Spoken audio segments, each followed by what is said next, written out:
Good day to each and everyone. I am Mariclar Flores from BSN Sciences 3A. For today's video, we will tackle or will discuss the chapter 29.2, which is a model of the universe. And we have our learning objectives. By the end of this video, you will be able to first explain how the rate of expansion of the universe affects its evolution. Second, you will be able to describe the four possibilities for the evolution of the universe. The third, explain what is expanding when we say that the universe is expanding. Fourth, you will be able to define critical density and the evidence that matter alone in the universe is much smaller than the critical density. And lastly, you will be able to describe what the observations say about the likely long-term future of the universe. Okay, so stay tuned as we go on to our discussion. First we have the expanding universe, and please remember this, that every model of the universe must include the expansion we observe. Another key element of the models is that the cosmological principle, and it is valid.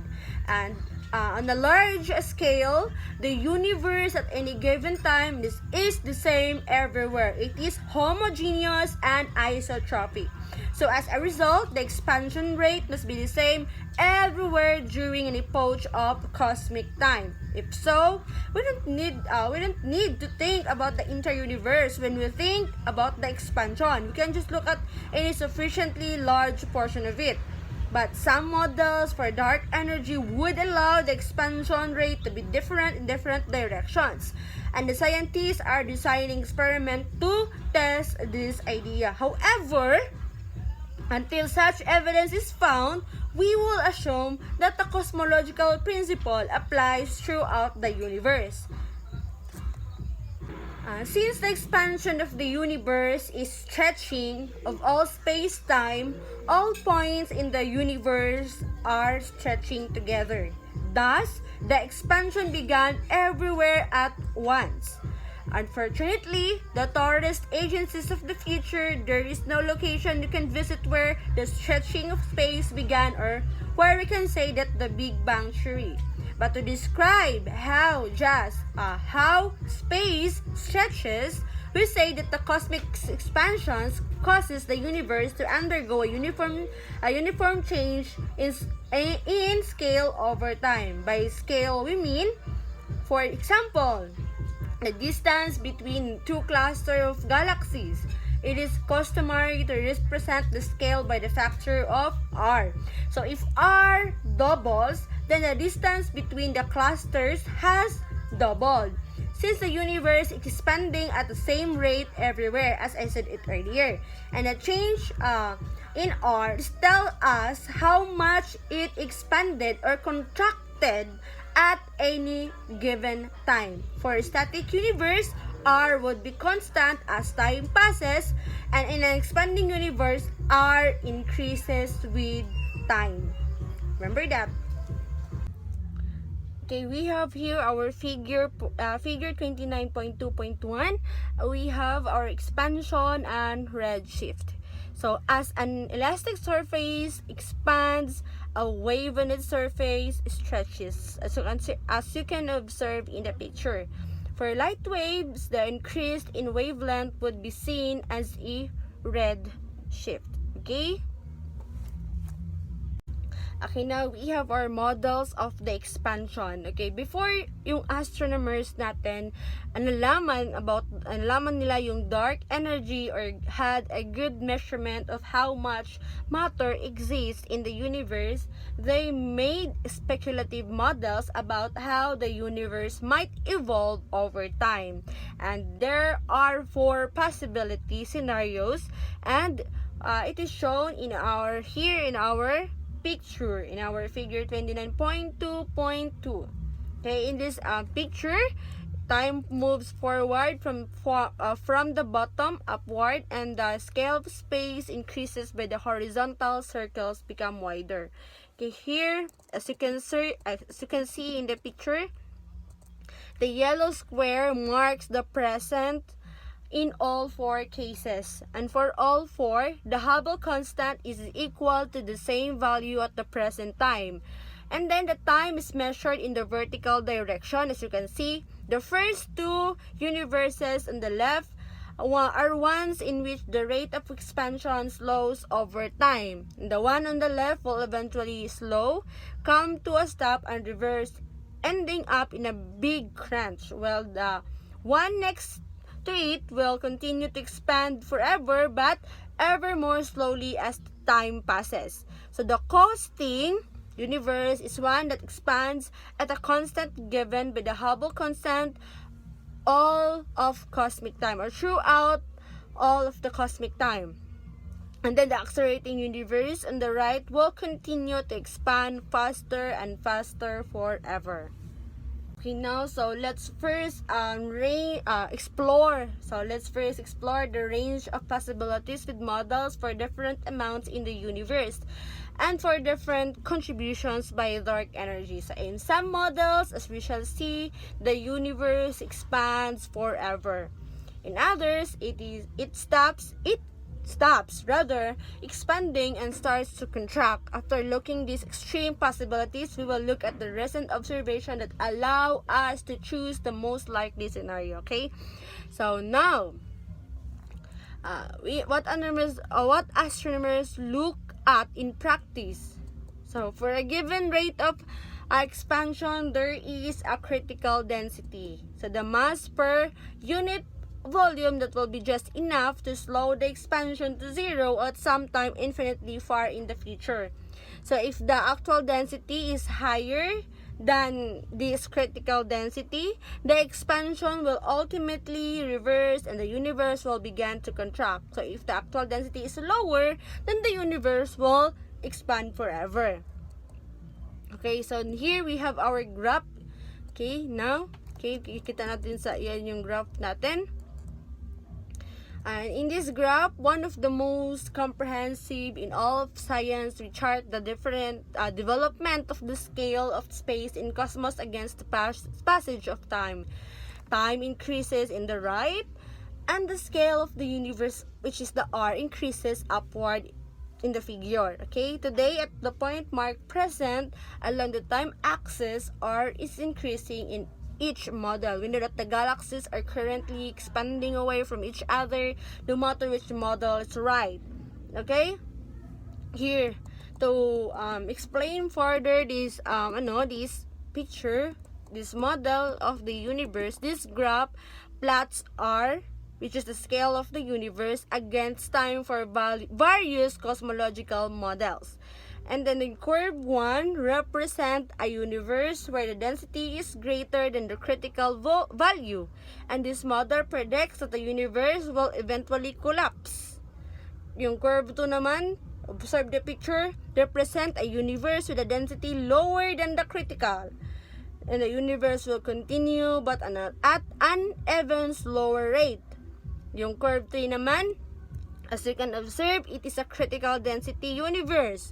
So in this universe, the expansion will gradually slow to a stop infinitely far in the future. And then yung last one, yung curve number 4 ng plan natin, represent a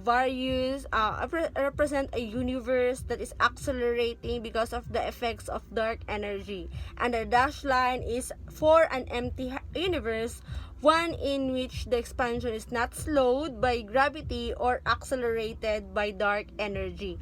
And time is very compressed on this graph, as you can see. So now, we might summarize our discussion so far by saying a tug of war. Alam niyo ba yung tug of war? And it is going on in the universe between the forces that push everything apart and the gravitational attraction of matter which pulls everything together.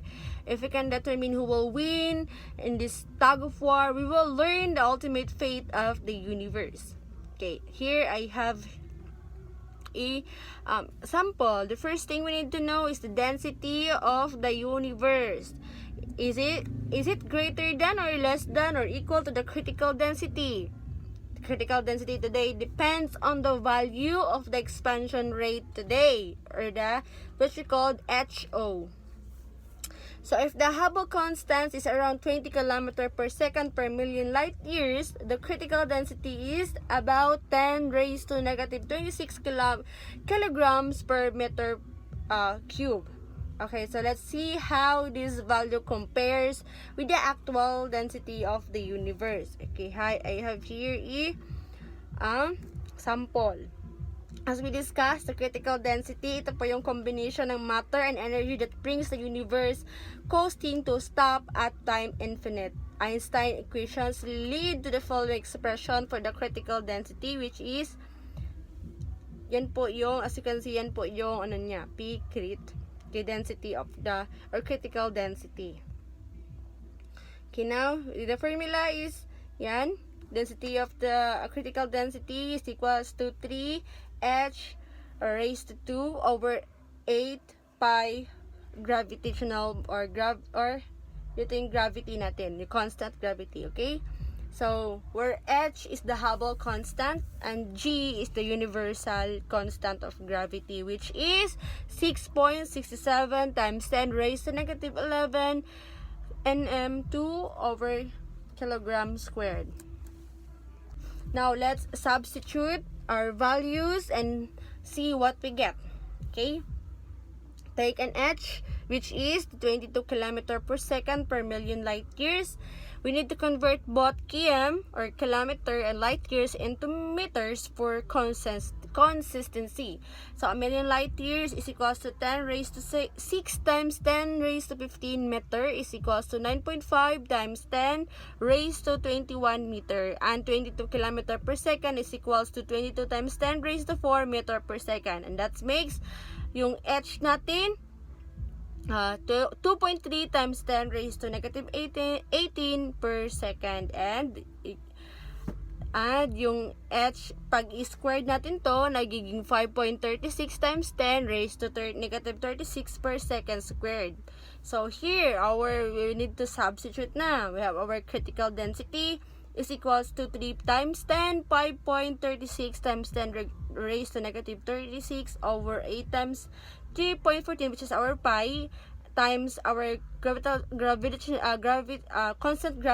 6.67 times 10 raised to negative 11, and the answer is 9.6 times 10 raised to negative 27 kilogram per meter cube, which we can round off to 10 raised to negative 26 kilogram per meter cube. To make these units work out, we have to know that the n, or the unit of force, is same as kilogram times meter per second squared. Now we can compare the density. We measure in the universe with this critical value that the density is mass per unit volume, but energy has equivalent mass of meter per Einstein equation, which is E is equals to mc squared.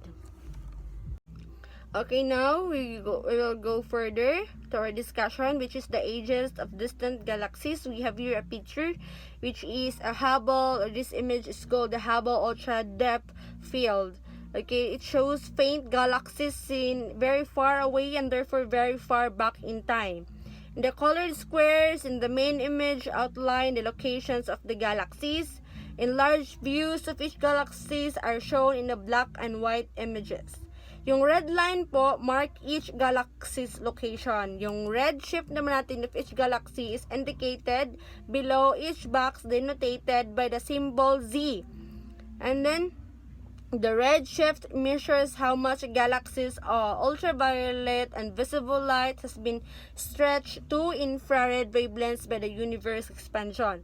The larger the red shift, the more distance the galaxy, and therefore the farther astronomers are seeing back in time. One of the 7 galaxies may be distance breaker observed at a redshift of 11.9, and if this redshift is confirmed by additional measurements, the galaxy is seen as it appeared only 380 million years after the Big Bang, when the universe was less than 3% of its present age. Okay, for a summary, we have our conclusion. For describing a large-scale properties of the universe, a model that is isotropic and homogeneous are the same everywhere is a pretty good approximation of reality. And the universe expanding, which means that the universe undergoes a change in scale with time, which is space stretches and distance grow larger by the same factor everywhere at a given time. The observations show that the mass density of the universe is less than the critical density.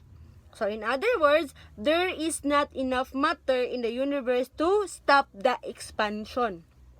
With the discovery of dark energy, which is accelerating rate of expansion, the observational evidence is strong that the universe will expand forever. And observations tell us that the expansion started about 13.8 billion years ago. And that's all. Thank you.